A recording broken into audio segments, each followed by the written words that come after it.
Jesus followers ಕುಟುಂಬದವರೆಲ್ಲರಿಗೂ ಶುಭವಾಗಲಿ. Lent ಸಮಯದಲ್ಲಿ ನಾವು ಉಪವಾಸ ಮಾಡದೇ ಇದ್ದರೆ ಪಾಪ ಮಾಡ್ತೇವೆ ಎಂದು ಅಗಸ್ಟಿನ್ ಎಂಬ ಸೈಂಟ್ ಪ್ರಕಟಿಸಿದರು. ಲೆಂಟ್ ನಿಯಮಗಳನ್ನು ಉಲ್ಲಂಘಿಸಿದರೆ ಹಲ್ಲುಗಳನ್ನು ಕೀಳಿ ಕೊರಡೆಗಳಿಂದ ಹೊಡೆದು ಬಹಿರಂಗವಾಗಿ ಅವಮಾನಿಸಿ ಊರಿನಲ್ಲಿ ತಿರುಗಿಸ್ತಾ ಇದ್ರು. ಇಂತಹ ವಿಷಯಗಳು ಇತಿಹಾಸದಲ್ಲಿ ನಡೆದಿವೆ ಅನ್ನೋದು ನಂಬುವುದು ಕಷ್ಟ. ಈ ಲೆಂಟ್ ಹಿಂದೆ ಕತ್ತಲೆಯ ರಹಸ್ಯಗಳು ಕೂಡಿವೆ. ಕತ್ತಲೆಯ ವಿಷಯಗಳನ್ನು ಮಾತನಾಡುವ ಮೊದಲು ಲೆಂಟ್ ನಿಯಮಗಳು ಹೇಗೆ, ಏಕೆ ದಾರಿ ತಪ್ಪಿದವು, ಲೆಂಟ್ ಎಂದರೆ ಏನು, ಲೆಂಟ್ ಇತಿಹಾಸ ಏನು, ಸರಿ ಲೆಂಟ್ ಹೇಗೆ ಸ್ಟಾರ್ಟ್ ಆಯಿತು, ಲೆಂಟ್ ಒಳ್ಳೆಯದಾ ಕೆಟ್ಟದಾ, ಇಂದು ನಡೆಯುತ್ತಿರುವ ಲೆಂಟ್ ಸರಿಯಾಗಿದೆಯೇ ತಪ್ಪ, ಈ ಎಲ್ಲ ವಿಷಯಗಳನ್ನು ಮಾತನಾಡೋಣ. ನಾನು ಲೆಂಟ್ ಪಾಲಿಸುವವರನ್ನು ಪಾಲಿಸದೇ ಇರುವವರನ್ನು ವಿಮರ್ಶಿಸುವುದಿಲ್ಲ. ಆದರೆ ಆತ್ಮೀಯ ಮೌಲ್ಯಗಳ ಜೊತೆಗೆ ವಾಕ್ಯದ ಪ್ರಕಾರ ನಡೆಯುವ ವಿಧಾನ, ಸರಿಪಡಿಸಿಕೊಳ್ಳುವ ವಿಧಾನ, ಅವುಗಳ ಅಂಶಗಳನ್ನೆಲ್ಲ ನಿಮಗೆ ಸ್ಪಷ್ಟವಾಗಿ ಅರ್ಥವಾಗಬೇಕು ಎಂದು ಈ ಲೆಂಟ್ ಬಗ್ಗೆ ನಾನು ಒಂದು ವಿಡಿಯೋ ಮಾಡ್ತಾ ಇದ್ದೇನೆ. ಅದಕ್ಕಾಗಿ ಅದನ್ನು ಅರ್ಥವಾಗುವಂತೆ ವಿವರಿಸ್ತೇನೆ. ಅದರ ಪ್ರಕಾರ ನೀವೇ ತೀರ್ಮಾನ ಮಾಡಿ. ವಿಡಿಯೋವನ್ನು ಸಂಪೂರ್ಣವಾಗಿ ಕೊನೆಯವರೆಗೂ ನೋಡಿ. ಉಪವಾಸ ದಿನಗಳನ್ನು ನಿಶ್ಚಯಿಸಿಕೊಳ್ಳುವುದರಲ್ಲಿ ತಪ್ಪಿಲ್ಲ.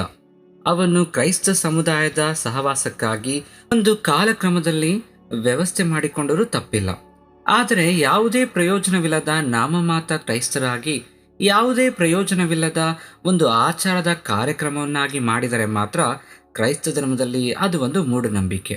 ಲೆಂಟ್ ಸೀಸನನ್ನು ಆ ರೀತಿ ಬಳಸಿಕೊಂಡರೆ ಅದು ಒಂದು ಮೂಢನಂಬಿಕೆ. ಆತ್ಮೀಯರ ಕ್ಷೇಮಕ್ಕಾಗಿ, ಸಭಾಕ್ಷೇಮಕ್ಕಾಗಿ ಇದು ಉಪಯುಕ್ತವಾಗಿದೆಯೇ ಅಥವಾ ಮೂಢನಂಬಿಕೆಯಾಗಿ ಬಿಟ್ಟಿದೆಯೇ ಅನ್ನೋದನ್ನು ನೀವೇ ತೀರ್ಮಾನಿಸಬೇಕು. ಮೊದಲು ಲೆಂಟ್ ಇತಿಹಾಸ, ಅದರ ಹಿಸ್ಟರಿ ಏನು ಅನ್ನೋದನ್ನು ನೋಡೋಣ. ಲೆಂಟ್ ಎಂಬ ಪದಕ್ಕೆ ಅರ್ಥ ವಸಂತ ಋತು, ಸ್ಪ್ರಿಂಗ್ ಟೈಮ್ ಅಂತ ಹೇಳಿ. ಇದು ಒಳ್ಳೆಯ ಕಾಲ ಅಂತ ಹೇಳಿ ಸ್ಪ್ರಿಂಗ್ ಟೈಮ್ನಲ್ಲಿ ಇಡಲಾಗಿದೆ. ಹಾಗೆ ಕೆಲವು ಭಾಷೆಗಳಲ್ಲಿ 40ನೆಯ ದಿನ, 40 ದಿನಗಳು, ದಿ ಗ್ರೇಟ್ ಫಾಸ್ಟ್ ಅಂತಹ ಅರ್ಥಗಳಲ್ಲಿ ಇದನ್ನು ಕರೀತಾರೆ. ಈ 40 ಎಂಬ ಸಂಖ್ಯೆಯನ್ನು ಬೈಬಲ್ಗೆ ಸಂಪರ್ಕಿಸ್ತಾರೆ.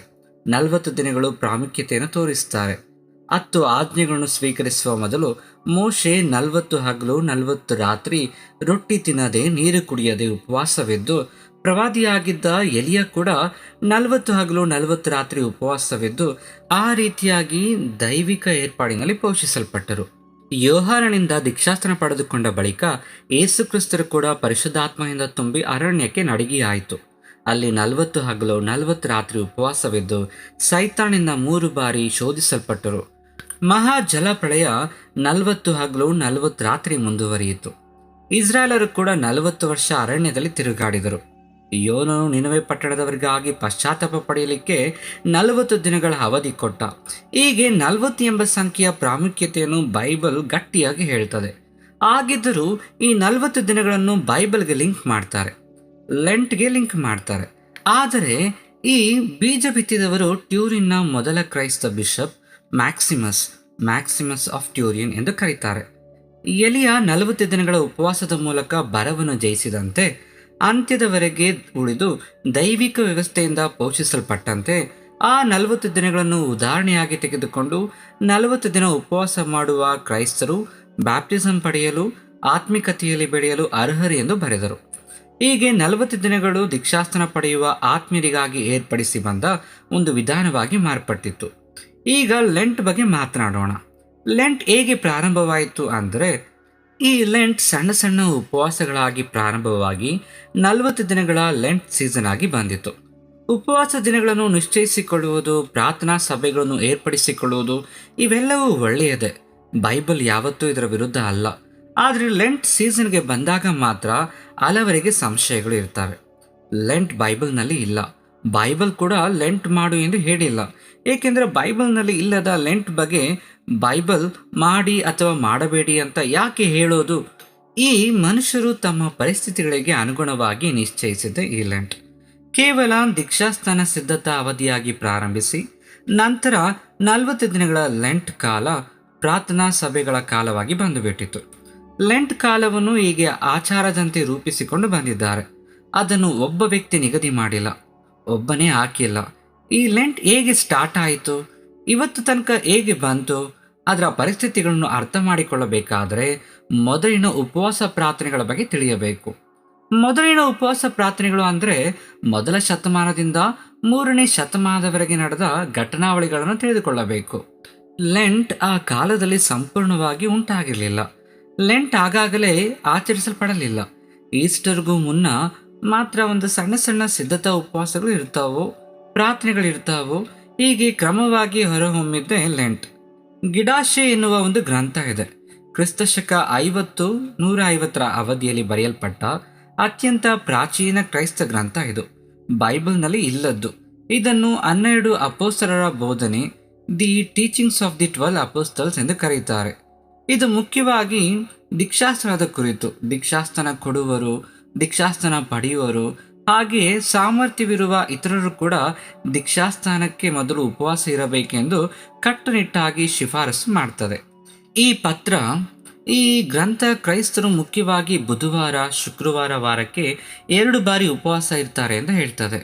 ಕೇವಲ ದೀಕ್ಷಾಸ್ಥಾನಕ್ಕಾಗಿ ಮಾತ್ರ ಇಡುವ ಕಾರ್ಯಕ್ರಮ ಇದಾಗಿತ್ತು. ನಂತರ 2ನೇ ಶತಮಾನದ ಕೊನೆಯ ಭಾಗದಲ್ಲಿ ಲಿಯಾನನ್ ಇರೇನಿಯಸ್ ಎನ್ನುವ ವ್ಯಕ್ತಿ ಪೋಪ್ ವಿಕ್ಟರ್ ಅವರಿಗೆ ಒಂದು ಪತ್ರ ಕಳುಹಿಸ್ತಾನೆ. ಈಸ್ಟರ್ಗೆ ಮುನ್ನ ಇರುವ ಉಪವಾಸ ಅವಧಿಗಳನ್ನು ಬಹಳ ಹಳೆಯ ಆಚಾರಗಳಾಗಿವೆ, ಬಹುಕಾಲದಿಂದ ಪರಿಗಣಿಸಲ್ಪಟ್ಟ ಸಂಪ್ರದಾಯಗಳಾಗಿ ಹೇಳ್ತಾನೆ. ಅವುಗಳ ಅವಧಿ ಬದಲಾಗುತ್ತಾ ಬಂದಿದೆ ಎಂದು ಹೇಳ್ತಾರೆ. ಅಂದರೆ ಕೆಲವರು 1 ದಿನ, ಕೆಲವರು 2 ದಿನ, ಇನ್ನು ಕೆಲವರು ಹೆಚ್ಚು ಕಾಲ, ಹೀಗೆ ಪ್ರದೇಶಕ್ಕೆ ಪ್ರದೇಶ, ಚರ್ಚ್ಗೆ ಚರ್ಚ್ ಬದಲಾಗುತ್ತಾ ಬಂದದ್ದು ಎಂದು ಹೇಳ್ತಾನೆ. ನಂತರ 3ನೇ ಶತಮಾನದಲ್ಲಿ ಡಿಡಸ್ಕಾಲಿಯಾ ಅಪೋಸ್ಟೋಲೋರಮ್ ಎನ್ನುವ ಗ್ರಂಥ, ಹಾಗೆಯೇ ಅಪೋಸ್ಟಲಿಕ್ ಟ್ರೆಡಿಷನ್ ಕೂಡ ಈಸ್ಟರ್ಗೆ ಮುನ್ನ 1 ದಿನ, 2 ದಿನ, 6 ದಿನಗಳ ಉಪವಾಸ ಪ್ರಾರ್ಥನೆಗಳನ್ನು ದಾಖಲಿಸಿದ್ದವು. ಈ ಸಮಯ ಸ್ಥಳಕ್ಕೆ ಅನುಗುಣವಾಗಿ, ಆ ಚರ್ಚ್ಗೆ ಅನುಗುಣವಾಗಿ ಇರುತ್ತಿತ್ತು. ಒಂದೊಂದು ಸ್ಥಳದಲ್ಲಿ ಒಂದೊಂದು ರೀತಿ. ಅಪೋಸ್ತಲಿಕ್ ಟ್ರೆಡಿಷನ್ ಪ್ರಕಾರ ದೀಕ್ಷಾಸ್ಥಾನ ಪಡೆಯುವವರು ಶುಕ್ರವಾರ ಉಪವಾಸ ಮಾಡಬೇಕು, ಶನಿವಾರ ದೇವರ ಸನ್ನಿಧಿಯಲ್ಲಿ ಜಾಗರಣ ಇರಬೇಕು, ಭಾನುವಾರ ದೀಕ್ಷಾಸ್ಥಾನ ಪಡೆಯಬೇಕೆಂಬ ಕ್ರಮವನ್ನು ಸೂಚಿಸಿದೆ.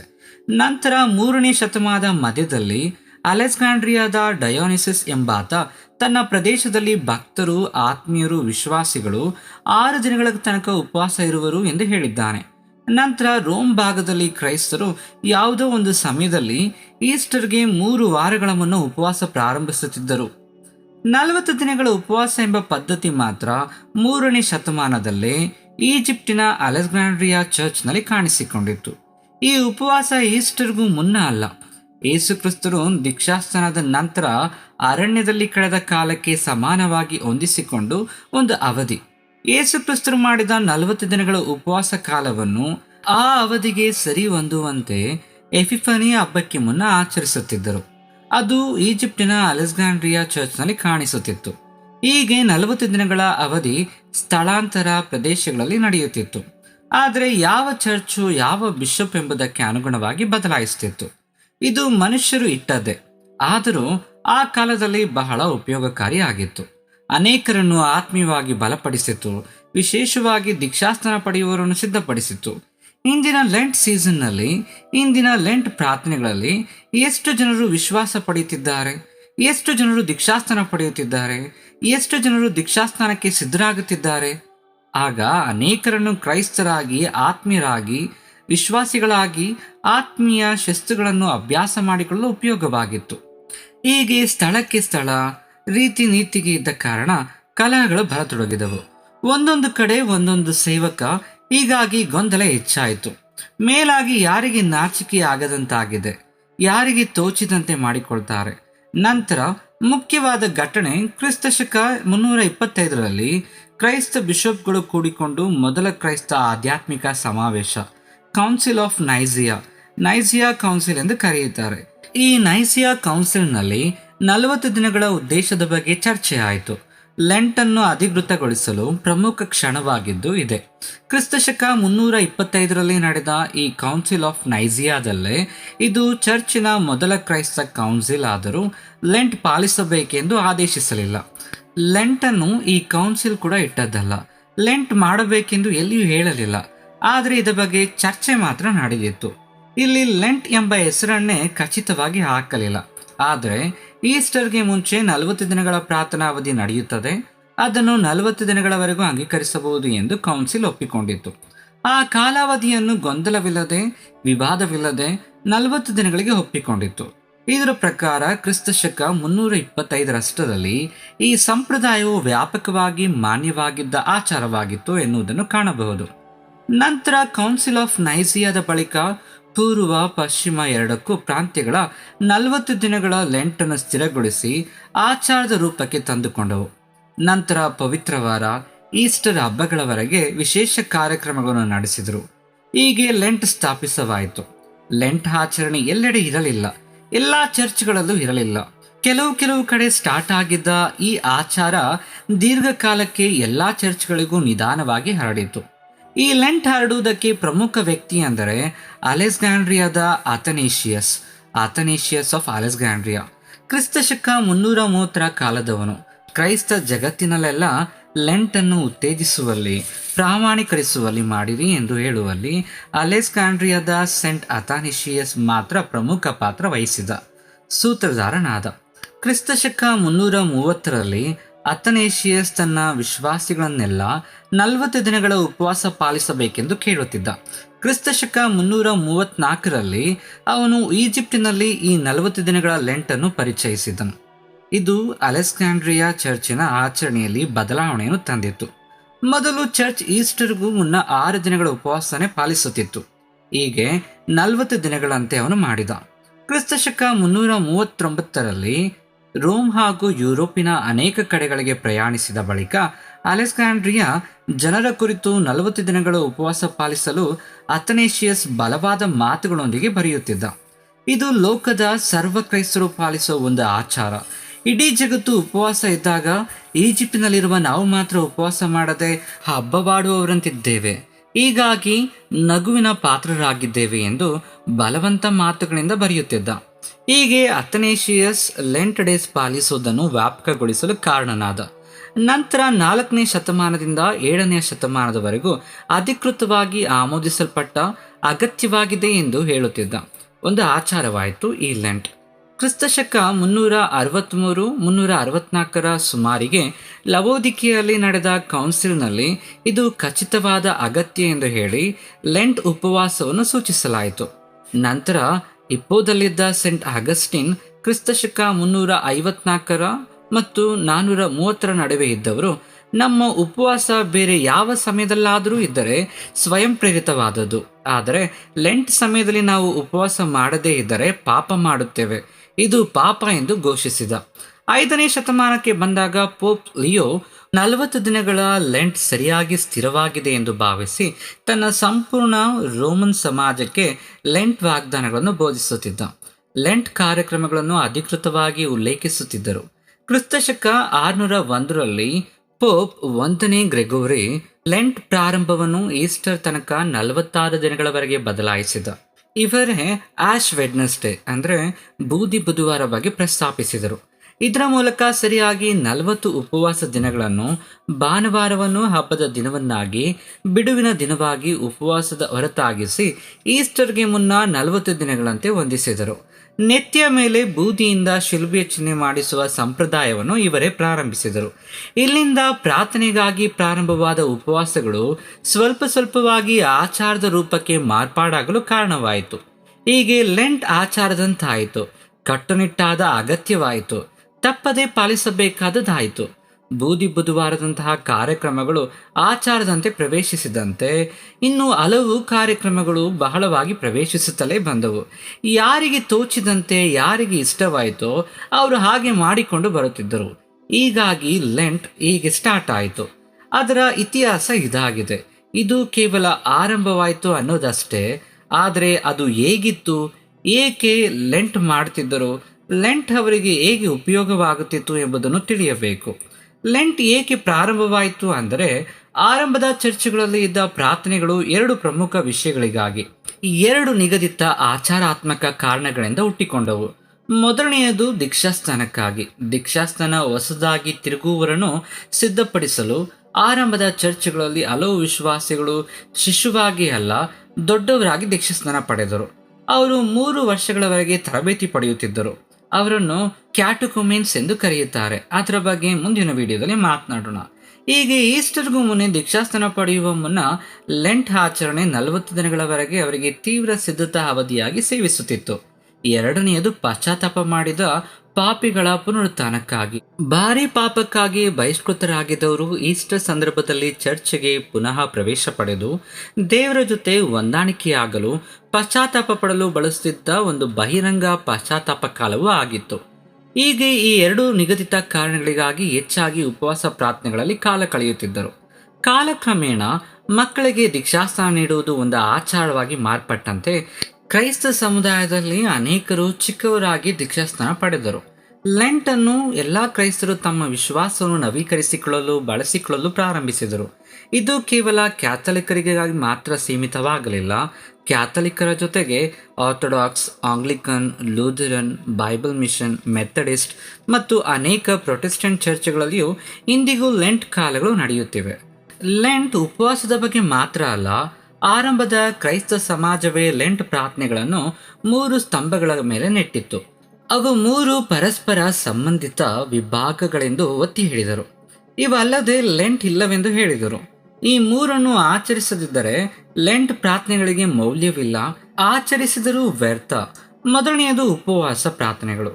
ಇವನ್ನು ವೈಯಕ್ತಿಕ ಸಮೂಹ ಪ್ರಾರ್ಥನೆಗಳಾಗಿ, ಪ್ರಾರ್ಥನೆ ಇಲ್ಲದ ಆಹಾರ ಸುಖಗಳಿಂದ ದೂರವಿದ್ದು ಕಠಿಣ ನಿಯಮ ಬಳಸುತ್ತಾ ಉಪವಾಸ ಪ್ರಾರ್ಥನೆಗಳಲ್ಲಿ ಕಾಲ ಕಳೆಯುವಂಥ ಪ್ರಾರ್ಥನೆ. ಎರಡನೆಯದು ಪಶ್ಚಾತ್ತಾಪ, ಪಾಪ ಕ್ಷಮೆ ಕುರಿತು, ತಮ್ಮನ್ನು ಹೃದಯಪೂರ್ವಕವಾಗಿ ದೇವರಿಗೆ ಸಮರ್ಪಿಸಿಕೊಳ್ಳುವುದರ ಕುರಿತು, ದೇವರೊಂದಿಗೆ ಕಾಲ ಕಳೆಯುವ ಕ್ಷಣವಾಗಿ ಏಕ ಮಾಡುವ ಪ್ರಾರ್ಥನಾ ಶಕ್ತಿಯ ಕುರಿತು. ಮೂರನೆಯದು ದಾನ ಧರ್ಮಗಳು, ಹತ್ತಿರದವರಿಗೆ ನ್ಯಾಯ ಮಾಡುವುದು, ಬಡವರಿಗೆ ದಾನ ಮಾಡುವುದು. ಹೀಗೆ ಈ 3 ಸ್ತಂಭಗಳ ಮೇಲೆ ಲೆಂಟ್ ಸ್ಥಾಪಿಸಲಾಯಿತು. ಕ್ರೈಸ್ತರ ವಿಶ್ವಾಸ ಜೀವನದಲ್ಲಿ, ಆತ್ಮೀಯ ಜೀವನದಲ್ಲಿ ಮೂಲಭೂತ ಅಂಶಗಳೇ ಹೆಚ್ಚಾಗಿ ಇರುವುದರಿಂದ ಇಂದಿನ 2000 ವರ್ಷಗಳಿಂದಲೂ ಲೆಂಟ್ ಪ್ರಾರ್ಥನೆಗಳು ನಡೆಯುತ್ತಲೇ ಬಂದಿವೆ. ಇವೆಲ್ಲವುಗಳಿಲ್ಲದೆ, ಇವುಗಳಿಂದ ನಮಗೆ ಪ್ರಯೋಜನವಿಲ್ಲದೆ ಕೇವಲ ಆಚಾರದಂತೆ ನಾಮಮೃತ ಕ್ರೈಸ್ತನಾಗಿ ಮಾಡುವ ಪ್ರಾರ್ಥನೆಗಳಾದರೆ ಲೆಂಟ್ ಎಷ್ಟು ಉಪಯುಕ್ತ ಎಂದು ಯೋಚಿಸಿ ನೋಡಿ. ಹೀಗಾಗಿ ಲೆಂಟ್ ಕಾಲವನ್ನು ಈಗ ಬಳಸುತ್ತಿದ್ದಾರೆ. ಈ ಲೆಂಟ್ ಸೀಸನ್ ಹೇಗೆ ಆಚಾರಬದ್ಧವಾಗಿ ಬಂದಿದ್ದು? ಹಿಂದೆ ಈ ಸ್ಪ್ರಿಂಗ್ ಕಾಲದಲ್ಲಿ ಈಸ್ಟರ್ಗೆ ಮುನ್ನ ನಡೆಯುವ ಪ್ರಮುಖ ಕಾರ್ಯಕ್ರಮವಾಗಿ ಕಾಣುತ್ತಿದೆ. ಆದರೆ ಈ ಲೆಂಟ್ ಹಿಂದೆ ಇರುವ ಲೆಂಟ್ನ ಕತ್ತಲೆಯ ಭಾಗವನ್ನು ತಿಳಿದುಕೊಳ್ಳಬೇಕು. ಅದರ ಹಿಂದೆ ಯಾವ ರೀತಿಯ ಘಟನೆಗಳು ನಡೆದಿವೆ, ಯಾವ ರೀತಿಯ ಶಿಕ್ಷೆಗಳು ವಿಧಿಸಲ್ಪಟ್ಟಿವೆ, ಯಾಕೆ ಲೆಂಟ್ ಒಳ್ಳೆಯ ರೀತಿಯಲ್ಲಿ ಪ್ರಾರಂಭವಾಗಿತ್ತು, ಯಾಕೆ ದಾರಿ ತಪ್ಪಿ ಅನ್ನೋದನ್ನು ಮುಂದಿನ ವಿಡಿಯೋದಲ್ಲಿ ನೋಡೋಣ.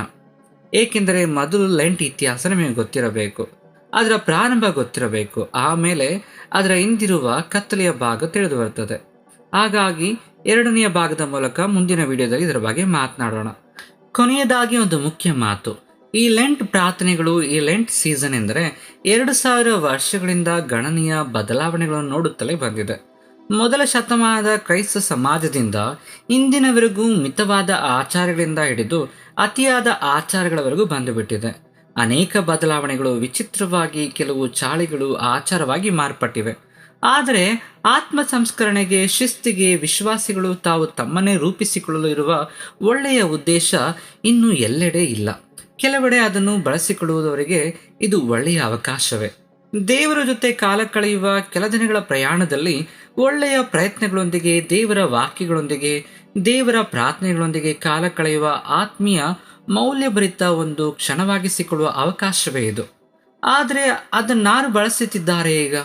ಮೇಲಾಗಿ ಪ್ರಯೋಜನವಿಲ್ಲದ ಆಚಾರಗಳಿಗೆ, ವ್ಯರ್ಥ ವ್ಯವಹಾರಗಳಿಗೆ ಲೆಂಟ್ ಒಂದು ಮೂಢನಂಬಿಕೆ ಆಗಿಬಿಟ್ಟಿದೆ. ಇದು ಸತ್ಯವೇ. ಲೆಂಟ್ ಕ್ರೈಸ್ತ ಸಮಾಜದಲ್ಲಿ ಒಂದು ಮೂಢನಂಬಿಕೆ ಆಗಿಬಿಟ್ಟಿದೆ. ಆದರೆ ಸಮುದಾಯಕ್ಕೆ, ಸಮಸ್ತ ವಿಶ್ವಾಸಿಗಳಿಗೆ ಒಳ್ಳೆಯ ಕಾಲವನ್ನು ನಿಶ್ಚಯಿಸಿಕೊಂಡು ಇಂತಹ ಉಪವಾಸ ದಿನ ಕಾರ್ಯಕ್ರಮಗಳಲ್ಲಿ ಏರ್ಪಡಿಸಿಕೊಳ್ಳುವುದರಲ್ಲಿ ತಪ್ಪಿಲ್ಲ.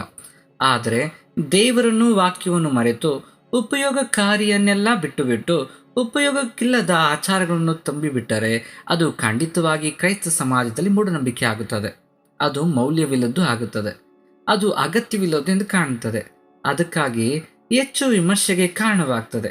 ಹೀಗಾಗಿ ಇದು ಲೆಂಟ್ ಬಗ್ಗೆ ಇರುವ ವಾಸ್ತವಗಳು. ಮುಂದಿನ ವಿಡಿಯೋದಲ್ಲಿ ಡಾರ್ಕ್ ಸೈಡ್ ಆಫ್ ಲೆಂಟ್ ಎನ್ನುವ ವಿಡಿಯೋ ಮೂಲಕ ನಾನು ಮತ್ತೆ ಬರ್ತೇನೆ. ಅಲ್ಲಿಯ ತನಕ ದೇವರ ಕೃಪೆ ನಮ್ಮೆಲ್ಲರನ್ನು ಕಾದು ಕಾಪಾಡಲಿ.